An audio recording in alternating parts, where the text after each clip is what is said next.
अस्सलाम वालेकुम एवरीवन। एक नई वीडियो में सबको खुशामदीद कहते हैं। हमने लास्ट वीडियो में रिलेशन का टॉपिक किया था, उसी से रिलेटेड हमारा टॉपिक फंक्शन है। फंक्शन को स्टार्ट करने से पहले बता दूं कि फंक्शन मैथ्स में बहुत ही इम्पोर्टेंट कैलकुलस का एक पार्ट है।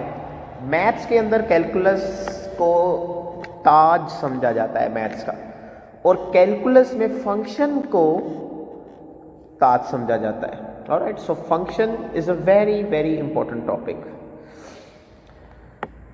सबसे पहले फंक्शन क्या होता है? फंक्शन इज अ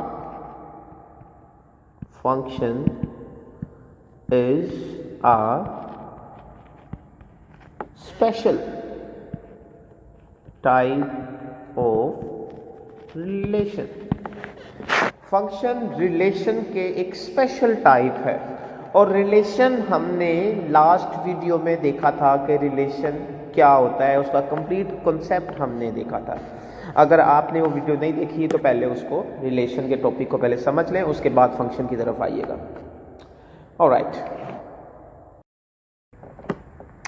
एक सेट ए है हमारे पास और एक सेट बी है। दोनों के दरमियान मैपिंग ले रहे हैं हम लोग, और मैंने एक फंक्शन ले लिया जो कि है एक्स स्क्वायर। अब सेट ए में 1 2 3 4 5 6, और सेट बी में 1 2, ऑलराइट, मैं 6 को निग्लेक्ट कर रहा हूं। 1 2 4 9 16 25। ऑलराइट बेटा, अब इसमें क्या है? एक्स स्क्वेयर एक फंक्शन है। हम यहां पे ये 1 पुट करेंगे तो 1 का स्क्वायर बेटा 1 आ जाएगा। तो इसको इसके साथ अटैच कर दिया, 2 को 4 के साथ अटैच कर दिया, 3 को 9 के साथ अटैच कर दिया, 4 को 16 के साथ, 5 को 25 के साथ। वो क्यों किया कि ये एक्स स्क्वायर एक फंक्शन है, इसके अंदर हमने 1 पुट किया तो 1 स्क्वायर 1 आ गया, 2 पुट किया तो बेटा 4 आ जाएगा, 3 पुट करेंगे तो 9 आ जाएगा, 4 पुट करेंगे तो 16 आ जाएगा, 5 पुट करेंगे तो 25 आ जाएगा। Alright, so x square is a function. अब जनरल लाइफ में इसको हम कैसे अंडरस्टैंड करेंगे, इसकी एग्जांपल्स कैसे लेंगे? Just look at here. ये एक मशीन है, ये एक मशीन है। अब इस मशीन में बेटा दो चीजें होनी चाहिए, दो चीजें होनी चाहिए। सबसे पहली कि यूनिक मैपिंग होनी चाहिए, and the second thing is कोई यूजलेस बटन उस मशीन में नहीं होना चाहिए। अब हमारे पास जितनी भी मशीन, अब मशीन का काम क्या है? मशीन का काम क्या है कि मशीन को बेटा हम इनपुट देते हैं और मशीन हमें वो आउटपुट दे देता है। ठीक, किसी किस्म की भी मशीन है, जैसे एसी की मशीन है, एसी का बटन हम ऑन करते हैं तो हमें एसी का जो काम है ठंडी हवा देना, वो ठंडी हवा हमें आउटपुट की शक्ल में मिलना शुरू हो जाती है। और बेटा हम टीवी पे चैनल चेंज करते हैं, 1 बटन प्रेस करते हैं तो 1 नंबर आ जाता है, 2 प्रेस करते हैं तो 2 नंबर वाला चैनल ओपन हो जाता है, 3 नंबर प्रेस करते हैं तो 3 नंबर वाला। तो हर एक बटन का एक जो है वो एक टारगेट स्पेसिफिक रख दिया हुआ है कि इस बटन का ये पर्पस है और ये काम करेगा। हमारे मोबाइल में भी बटन्स हैं, हर एक बटन का एक स्पेसिफिक पर्पस है, कोई यूनिक पर्पस है, और कोई एक्स्ट्रा बटन भी नहीं होना चाहिए। जैसे एक मशीन है पानी फिल्टर वाली, जिसका काम क्या है, हम ठंडे बटन को प्रेस करेंगे तो ठंडा पानी निकलेगा, और हम गर्म बटन को प्रेस करेंगे तो उसमें से गर्म पानी निकलेगा। ऑलराइट, सो फंक्शन भी एक मशीन की तरह ही काम करता है। इसके अंदर दो चीज़ें आपने ज़हन में रखनी है, एक यूनिक मैपिंग होनी चाहिए, मतलब कि जो हम बटन प्रेस कर रहे हैं वही उसका पर्पस होना चाहिए, और इसमें कोई यूजलेस बटन नहीं होना चाहिए, मतलब कोई एक्स्ट्रा बटन नहीं होना चाहिए, नो एक्स्ट्रा बटन। ऑलराइट बेटा, तो ये है मशीन का काम। हम सिंपल वर्डिंग में अब इसको देख लेते हैं। मतलब आपने 2 पॉइंट्स याद रख लेने हैं, 2 पॉइंट्स याद रख लेने हैं। वो क्या? वो ये कि आपके पास एक बटन का एक पर्पस होना चाहिए, स्पेसिफिक या यूनिक पर्पस होना चाहिए, ठीक है। और सेकंड थिंग, कोई एक्स्ट्रा बटन नहीं होना चाहिए, तो हम उसको कहते हैं कि ये फंक्शन होगा, लेकिन ये जनरल लाइफ में हम अंडरस्टैंड करते हैं। अब मैथ्स के अंदर फंक्शन क्या होता है, हम इस चीज़ को बेटा अंडरस्टैंड करते हैं। मैथ्स के अंदर फंक्शन किस चीज़ को कहते हैं? जैसे कि एक एक्स स्क्वायर है, ये एक मशीन है। मैथ्स के अंदर मशीन एक्स स्क्वायर है, एक्स क्यूब है, मैथ्स के अंदर मशीन एक्स क्यूब है, 2x है, मैथ्स के अंदर मशीन 2x है। तो मैं इस तरह की करोड़ों मशीनें बना सकता हूँ। ऑलराइट, अब इसका काम क्या है? हम इसको नंबर देते हैं। फर्ज कर लें कि आपने इसको नंबर दिया है 2, ठीक है। तो आपके पास इसका आंसर क्या आएगा बेटा? यहाँ x की जगह पुट करेंगे 2, और 2 का स्क्वायर बेटा आ जाएगा 4, ठीक है। तो 4 आ गया। ऑलराइट बेटा, उसके बाद आप इसको जब 0 देंगे तो आपको ये आंसर में 0 ही देगा, 0 का स्क्वायर 0। आप जब इसको -3 देंगे तो ये आपको बेटा 9 आंसर में देगा। तो क्या हो रहा है कि हर एक बटन का एक अलग पर्पस है। जब आपने 2 दिया तो 4 आया, 0 दिया तो 0 आया, -3 दिया तो 9 आया, ठीक है। इसी तरह एक्स क्यूब भी एक मशीन है, आप इसमें जो जो नंबर पुट करते जाएंगे आपको उस तरह ही आंसर देता जाएगा। 2x भी एक मशीन ही है, आप जितने नंबर यहाँ पुट करते जाएंगे, x की जगह रिप्लेस करते जाएंगे, आपको डिफरेंट आंसर्स वो देता जाएगा। ऑलराइट बेटा, अब इसको फर्दर अंडरस्टैंड कर लेते हैं। इसकी डेफिनेशन को हम लिख लेते हैं। तो डेफिनेशन इसकी क्या होगी? So definition of a function. A function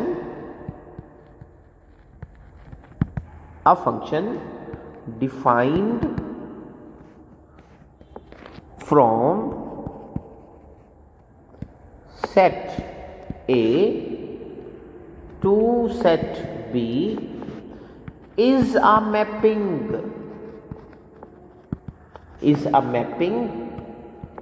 Which maps each and every element of set A to give unique elements of set B. All right, so this is the definition of function. So a function defined from set A to set B is a mapping which maps each and every elements of set A to give unique elements of set B. इसकी एक example ले लेते हैं।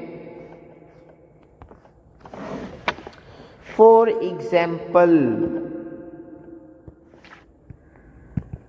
Example हमने एक mapping draw कर ली like this. Alright बेटा, so this set is called A, this set is called B, and there is a mapping, and we have 1 2 3 4 5 6. Alright, and we have the numbers 1, 2, 4, 9, 16, 25 and 0. Alright, so 1 के ऊपर map कर रहा है, 2 4 के ऊपर map कर रहा है, 3 9 के ऊपर, 4 B 9 के ऊपर. ऑलराइट, उसके बाद 5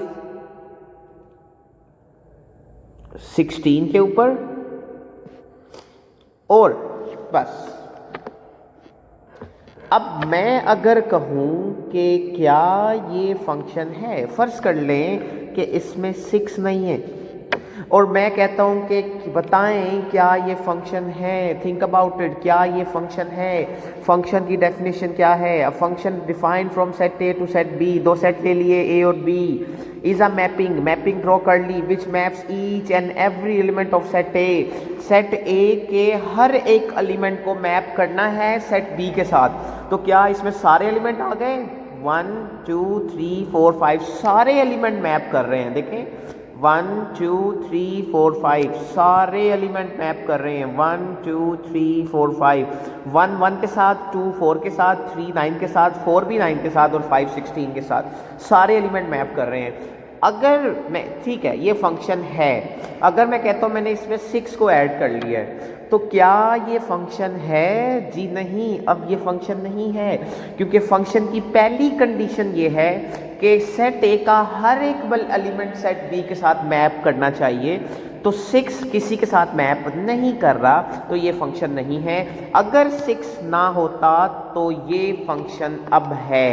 ऑलराइट, सो इसमें कोई एक्स्ट्रा बटन नहीं होना चाहिए, वो वाली कंडीशन आ गई. And every element of set A to give unique element of set B, कह रहा है कि सेट ए का हर एक एलिमेंट एक यूनिक एलिमेंट देगा सेट बी के. ठीक है, मतलब एक बटन का एक ही काम होना चाहिए. ऐसा नहीं होना चाहिए कि आपके घर में एक ही बटन लगा हुआ है और उसी बटन से आप टीवी भी ऑन कर रहे हैं, आप वॉशिंग मशीन भी ऑन कर रहे हैं, आप एसी को भी ऑन कर रहे हैं, आप ओवन को भी ऑन कर रहे हैं. इस तरह तो बड़ा कम्प्लेक्स हो जाएगा काम. आपको कैसे पता चलेगा आपने टीवी ऑन करना है जब एक बटन है? तो वो तो सारा कुछ ऑन हो जाएगा. ठीक है, तो इसलिए काम को बैलेंस रखने के लिए हमारे पास हर एक काम के लिए अलग अलग बटन होना चाहिए. ठीक है बेटा, तो इसलिए यहाँ पे 2 कंडीशंस हैं. पहली कंडीशन के मैपिंग सेट ए की हर एक एलिमेंट की होनी चाहिए सेट बी के साथ, पहली कंडीशन हो गई. और दूसरी कंडीशन के हर एक का यूनिक एलिमेंट आना चाहिए. तो देखिए यूनिक एलिमेंट ही आ रहा है. ऑलराइट, सो ये इसकी बेटा एग्जाम्पल है. आगे फर्दर हम इस चीज़ को अंडरस्टैंड करते हैं थ्रू सम एग्जाम्पल्स. जी, ये 4 एग्जाम्पल्स हैं. हमें ये अंडरस्टैंड करना है इन एग्जाम्पल्स में कि ये फंक्शन है या नहीं, कौन सी फंक्शन है, कौन से फंक्शन नहीं है. जी, पहला देखिएगा, 1 की मैपिंग ए के साथ है, 2 की मैपिंग भी ए के साथ है, 3 की मैपिंग भी ए के साथ है. तो 2 कंडीशंस हैं. पहली कंडीशन के ए के अंदर कोई एक्स्ट्रा बटन नहीं होना चाहिए, हर एक की अलग अलग यूनिक मैपिंग भी होनी चाहिए. ठीक है, तो पहली कंडीशन बेटा पूरी हो गई है. दूसरी कंडीशन के यूनिक होनी चाहिए. ठीक है, यूनिक मैपिंग होनी चाहिए.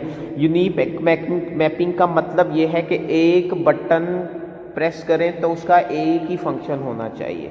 ठीक है बेटा, तो पहली कंडीशन थी कि कोई एक्स्ट्रा ए के अंदर कुछ एक्स्ट्रा ना बचे, तो नहीं बचा. दूसरी के यूनिक मैपिंग होनी चाहिए. आप 1 को प्रेस कर रहे हैं तो 1 की मैपिंग ए के साथ, 2 की मैपिंग बी ए के साथ और 3 की मैपिंग बी ए के साथ, तो यूनिक हो रही है. ठीक है, तो हम लोग कहेंगे this is a function. Alright, so this is a function. Second condition देखिएगा. सेकंड कंडीशन में हमारे पास सेकंड कंडीशन में कुछ बच्चा क्या सेट ए में 0 की ए के साथ, 1 की बी के साथ, 3 की सी के साथ और 4 की डी के साथ। तो सेट ए में कुछ भी नहीं बचा, ठीक है। और इसके अलावा इसमें हर एक के साथ यूनिक मैपिंग हो रही है। So this is also a function. जी थर्ड फंक्शन है या नहीं, इसमें देखें हमारे पास 2 और 3 बच गया, 2 और 3 बच गया, मतलब मैपिंग सिर्फ 1 की है। 1 की मैपिंग ए के साथ भी है, 1 की मैपिंग बी के साथ भी है, 1 की मैपिंग सी के साथ भी है। तो 2 और 3 की तो मैपिंग ही नहीं हुई। ऑलराइट, सो 2 और 3 की तो मैपिंग हुई ही नहीं, तो एक्स्ट्रा बटन नहीं बचना चाहिए, पहली कंडीशन फुलफिल नहीं हो रही। सो this is not a function. Alright, तो फोर्थ वन देखिएगा, इसमें भी सेम वही है कि इसमें भी हमारे पास जो है एक बच गया, P बच गया, इसकी मैपिंग किसी के साथ नहीं है। So this is also not a function. So this is how we can understand through examples the topic of function. Alright, इसमें बेटा अगर किसी का कोई भी क्वेश्चन है तो कमेंट सेक्शन में ज़रूर पूछ लीजिएगा। जी फर्दर हम अंडरस्टैंड करते हैं, अगर कोई फंक्शन है उसकी मैपिंग को हम डिनोट कैसे करेंगे, f semicolon from set A to set B. तो हम मैथमेटिकली बेटा इसको ऐसे लिखेंगे और ये मैपिंग आ गई है हमारे पास। ये सेट ए में 5 एलिमेंट्स हैं 1 2 3 4 5 और सेट बी में हमारे पास 7 एलिमेंट्स हैं 1 2 4 9 16 25 0। हर एक की मैपिंग हुई है। सेट ए में कोई भी एक्स्ट्रा नहीं है, कंडीशन 1 फुलफिल हो गई और हर एक की यूनिक मैपिंग हुई है, सेकंड कंडीशन भी फुलफिल हो गई। तो दिस इज अ फंक्शन। तो मैंने एक फंक्शन ड्रॉ किया आपके सामने बेटा, इसके जो एलिमेंट्स हैं 1 4 9 और 25, 1 4 9 और 25 कौन सी हैं, ये 1 की मैपिंग 1 के साथ थी, 2 की 4 के साथ थी, 3 की 9 के साथ थी और 4 की भी 9 के साथ एक ही दफ़ा आएगी और 5 की 25 के साथ। तो मैंने जिनके साथ जिनकी मैपिंग हुई है वो मैंने लिख लिया 1 4 9 और 25 बेटा, इसको हम लोग कहते हैं they are images, they are images. Alright, so set B जो है बेटा ये इमेजेस का सेट होता है, जो सेकंड सेट होता है, but not necessary. Set B पहले भी आ सकता है, सेट बी ए बाद में भी आ सकता है। तो हम अगर इस तरह से आ जाए तो फ्रॉम सेट बी टू ए पढ़ेंगे। उसके बाद हमारे पास नेक्स्ट ये वाले एलिमेंट्स जो हैं 1 2 3 4 5, हम इनको क्या कहेंगे 1 2 3 4 5, they are called pre images. Alright, so they are called pre-images. Now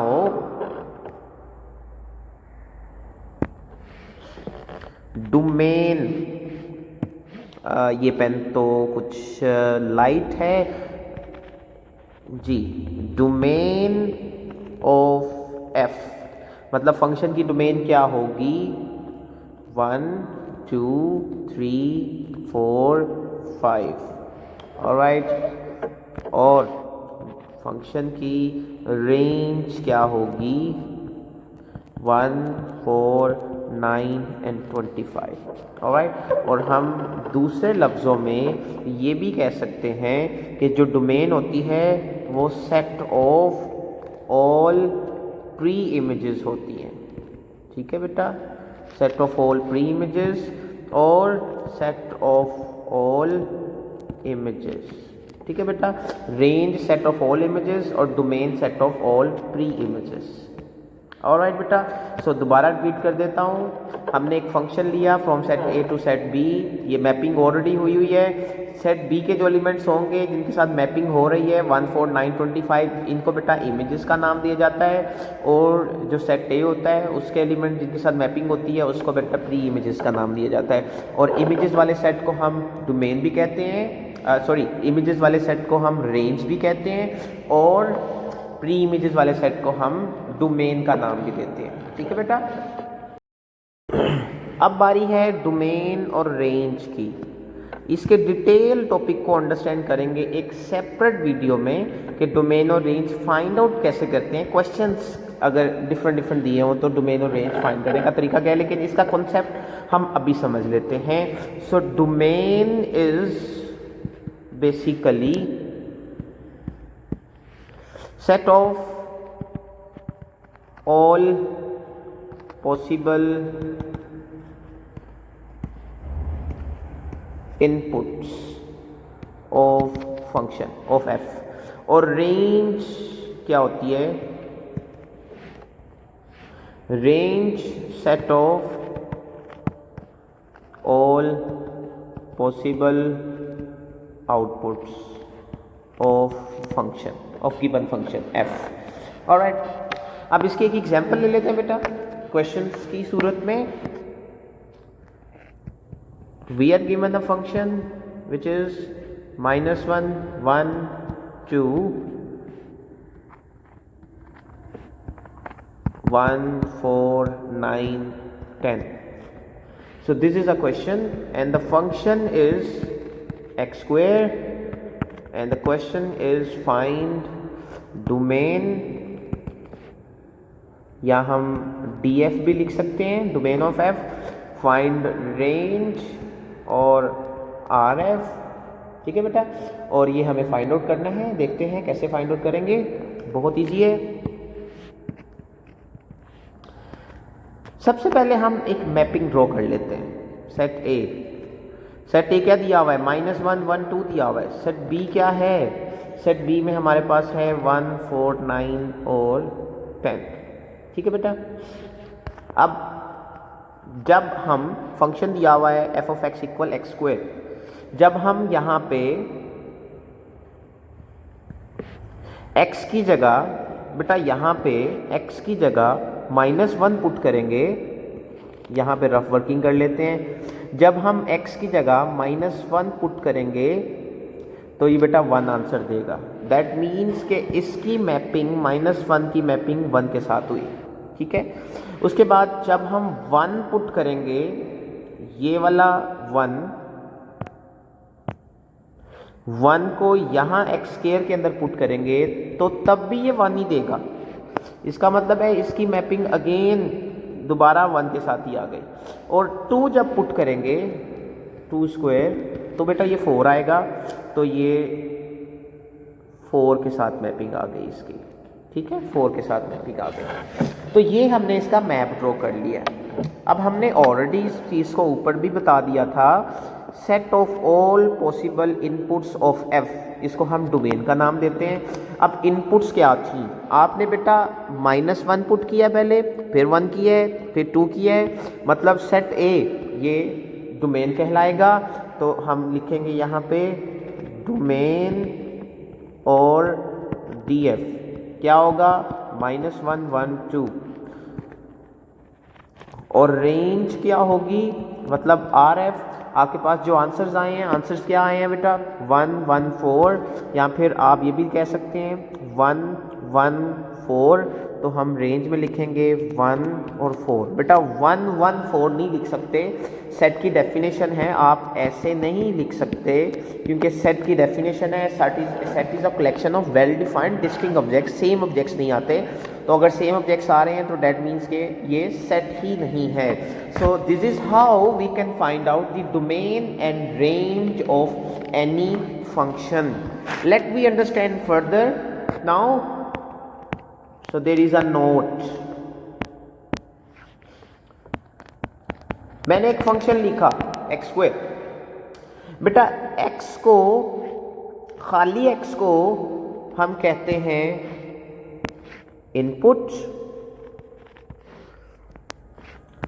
और इस पूरे एफ ऑफ एक्स को हम मिलके कहते हैं आउटपुट। ठीक है, अब फर्दर हम लिखेंगे कि जब भी आपके पास x आ जाए तो वो इनपुट कहलाएगा, यानी इसको हम इंडिपेंडेंट वेरिएबल भी कहेंगे। Independent variable. ऑलराइट, मतलब ये किसी पे डिपेंड नहीं कर रहा, ठीक है, याद रखिएगा। और इसी तरह एफ ऑफ एक्स या वाई, एफ ऑफ एक्स क्या है, आउटपुट है। अभी अभी हमने बेटा ऊपर लिखा है, ये देखें एफ ऑफ एक्स आउटपुट है। या फिर हम y भी कह सकते हैं, y equal F of X होता है बेटा, ये फंक्शन की डेफिनेशन है, y equals to F of X, ठीक है। तो हम एफ ऑफ एक्स को y भी कहते हैं और y को हमेशा डिपेंडेंट वेरिएबल लेते हैं, डिपेंडेंट वेरिएबल। ऑलराइट बेटा,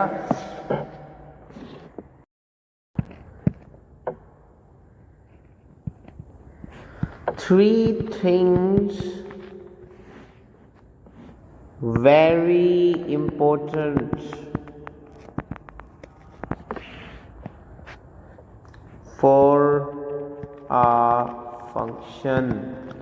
तीन चीजें बहुत इंपॉर्टेंट है फंक्शन के लिए, कौन कौन सी? पहली डोमेन, दूसरी रेंज और तीसरी ग्राफ। तो फंक्शन के लिए तीन चीज़ें बहुत ज़्यादा इंपॉर्टेंट है। डोमेन आपको निकाल दिया नहीं चाहिए, आपको कॉन्सेप्ट पता होना चाहिए, रेंज कैसे फाइंड आउट करते हैं आपको पता होना चाहिए, और आपको ग्राफ ड्रॉ करना आना चाहिए। ऑलराइट, ओके, अब एक और चीज़ अंडरस्टैंड कर लेते हैं। अगर हमारे पास एक सेट ए है और उसके नंबर ऑफ एलिमेंट्स फर्ज कर लें m है। अच्छा, अब इसको अंडरस्टैंड कैसे करेंगे हम लोग? फर्ज कर लें एक सेट a है, इसके अंदर दो एलिमेंट है, तो मैं बेटा लिखूंगा n a इक्वल टू, एक सेट b है, इसके अंदर तीन एलिमेंट हैं, मैं इसको लिखूंगा n b इक्वल 3। मतलब नंबर ऑफ एलिमेंट्स को लिखने का तरीका क्या है, n ब्रैकेट में वो सेट आ जाएगा। सो एक सेट है a और इसके नंबर ऑफ एलिमेंट्स हैं बेटा m, और इसी तरह एक सेट है b, इसके नंबर ऑफ एलिमेंट्स हैं n। ऑलराइट, तो total number of relations, total number of relations that can be defined from set A to B। उसका एक फॉर्मूला है, फॉर्मूला क्या है, 2 इंटू m डॉट n, मतलब 2 इंटू m डॉट n, मतलब m और n को आपने बेटा मल्टीप्लाई करवा देना है। फॉर एग्जाम्पल 2 इंटू 2 इंटू 3, सो 2 की पावर 6, और जो भी आंसर आएगा हम यहाँ पे लिखेंगे, ठीक है, 64। सो तब टोटल नंबर ऑफ रिलेशन 64 बन सकते हैं। इसी तरह फंक्शंस टोटल कितने बन सकते हैं इसमें से, तो सेम यही वर्डिंग लिखेंगे, total number of functions that can be defined from set A to set B will be n power m। Alright, n power n का क्या मतलब है, मतलब n क्या है हमारे पास, b के नंबर ऑफ हैं सेट, तो ये आ जाएगा 3 और इसके 2, तो 6 फंक्शंस बनेंगे इसमें। ऑलराइट, सो हमने ये भी फाइंड आउट कर लिया कि टोटल नंबर ऑफ रिलेशंस कितने हो सकते हैं किसी सेट के, और टोटल नंबर ऑफ फंक्शंस कितने हो सकते हैं किसी भी सेट के। ऑलराइट, ग्राफिकली हम फंक्शन को कैसे चेक कर सकते हैं, कि बता सकते हैं कि फंक्शन है कि नहीं। मैं आपके सामने बेटा एक ग्राफ ड्रॉ कर रहा हूँ।